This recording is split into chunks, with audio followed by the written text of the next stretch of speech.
This isn't a dragged out 10 minutes and 15-second long video with a 3-minute Dollar Shave Club advertisement in the middle. This is my practical guide for guys who want real advice from someone who's been through this journey.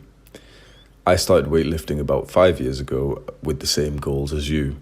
I'm going to try and give you the best real advice I can in hopes of helping other guys who were at my starting point, because honestly, it's unreal how much my life has changed due to this grind. I'm going to do some assuming here.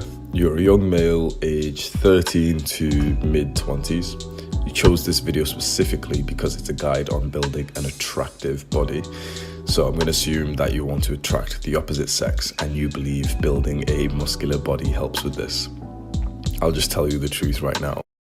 It absolutely does. Building an attractive physique means to resistance train, that is weightlifting. This makes muscles while focusing on a progressive overload. So that literally just means making progress as you go along, using heavier weights, doing more reps, longer workouts. The usual guides you'll see online will have you lifting heavy 3 times a week, focusing on compound movements. This advice is given by guys on Reddit who look like this. Take this advice if you do not want to look attractive. Here is what I call the hierarchy of attractive muscle groups. Just quickly, I said this was going to be a no bullshit guide, so I'm going to follow that. I'm not going to go in depth with the particular exercises you should be using to grow these particular muscles.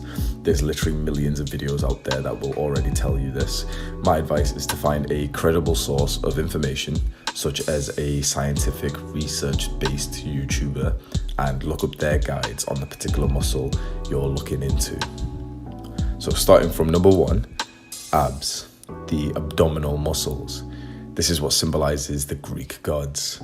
The importance of abs in terms of attractiveness is huge. Every single person you meet will know what developed abs look like. Every single person watching this video has probably tried getting a six-pack when they were younger as well.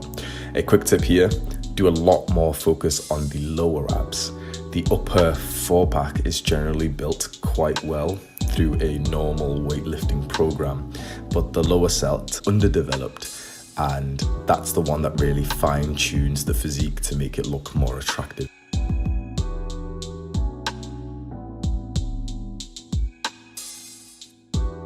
Number 2, the neck.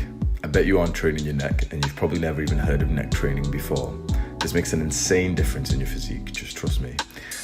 Thicker, muscular neck makes you look a lot more masculine and less like a little boy. The neck is a body part that is pretty much always visible no matter what type of clothing you wear, so it's important to develop this. Don't be like those bodybuilders who will train for years and never do anything directly for the neck, because getting a developed body which is grown in size and your neck is still the same size makes you look really strange. So I'll place a picture here where you can see a bodybuilder who hasn't trained his neck. The guy's jacked, but if we just can see his neck and his face, he'll look like a skinny boy. Then I'll uncrop his body and you can see how big he is. But if you were just able to see his face, you wouldn't have realized that he put in probably 10 years into the gym. Just because he didn't train neck, you couldn't even see that dedication. It's crazy. Number 3, the delts. So shoulders, specifically the lateral delts. Lateral just means side, so this literally just means the side of your shoulder. You train this by doing lateral raises with light weight, and you'll see a difference in your physique within seconds when you've got a pump. It really is that simple. This muscle is insane. It makes you look wider and your waist slimmer in comparison. Other parts of your shoulder muscle like the traps, the front delts and the rear delts are really important as well, but I believe the lateral delts should be a much bigger priority. Number 4, arms, including forearms. Just like the neck, this is a body part that is generally always visible, so any progress you make here will be very obvious to others. It makes it quite valuable to train. Forearms in particular add that fine-tune effect I talked about with the lower abs. If your forearms are undeveloped, it really does make your physique look strange and uneven. Back and legs. I've put these at the lowest hierarchy. Don't get me wrong, don't skip these days and don't not train them. I still train back and legs twice a week and I hit them hard. I make progress on them. However, I feel like these muscles generally round off your physique so it doesn't really look weird if they're undeveloped. But there's certainly other muscles that should be a much higher priority if you're focusing on aesthetics, building an attractive body. No girl has ever said that she's attracted to you because you've got massive quads or calves. Diet.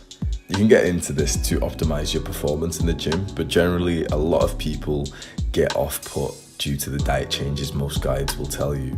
It will absolutely benefit you to track your macronutrients and weigh out every single gram of food that you eat, but honestly, the majority of people will never do this. It is quite a lot of effort. So here's my quick advice that I think will be valuable in this journey. You want to be building as much muscle as possible without putting on too much fat. So always try to be lean bulking. That pretty much just means to eat slightly more than you do now. The equivalent of 2 slices of toast on top of what you generally eat will cause you to gain around half a pound a week. The majority of that weight will be muscle if you're training hard and you're quite new to the gym as well. You can still eat quite healthy with high protein and enjoy snacks and meals out whenever you want. I've made a video talking about my awful diet where through my 5-year transformation I ate junk food pretty much every day, but I still made pretty good progress. You can't out-train a bad diet. False. You can't out-train a bad diet. I can. So this is how I've been eating junk food every single night. It really can be done, so don't think that to build an attractive body you need to just eat chicken and rice and broccoli and you can't ever have a burger. Put it this way, I go to McDonald's most days and I'm pretty muscular. This food isn't going to make you fat. Eating too much of any food, including healthy food like vegetables, will cause you to gain fat. Even if you don't want to get into the diet too much, you can't be bothered with tracking and weighing your food, I'd still recommend just getting some knowledge on this topic. If you can just go and learn a few things about this, I really do think it'll stick with you for life. Just go and learn what calories are, how they work, what a calorie maintenance level means, what a calorie deficit and calorie surplus means, macronutrients. Learn that all foods consist of protein, fats and carbs. This type of knowledge just opens up your mind. You learn that there's no such thing as bad food and that you can eat pretty much whatever you want as long as you keep the sort of macronutrient levels generally fine. All right, you've heard the advice, you have the knowledge. What if you just can't be bothered? I'm a pretty lazy guy myself, and that's why I always try to revolve my videos around real average people, because this advice is just useless if you can't be asked going to the gym. I made a separate video on how to go about this journey if you're quite a lazy person like me. Exercise is like oatmeal. If you don't like it, it's just because you haven't customized it to your liking. It's actually got pretty decent feedback as well, so I'll put a direct link to that video at the top of this description so you can have a watch of that. My idea for this is for you guys to save this video in your YouTube watch later, saved videos, liked videos, whatever, so you can just come back to it multiple times in the future to refresh your memory. So in terms of that, I'm just going to fire off a bunch of quick random tips that I can think of that would be valuable if you're watching this in the future. So just quick, sleep is very important. Get more than 8 hours. Everyone will tell you to get 6 to 8. No, get 8 to 10. If you're working out, you need longer. There's no such thing as overtraining, it's under recovering. So if you can only sleep a certain amount of hours at night time and you have to wake up at 6 or 7 for work or for school, that's fine.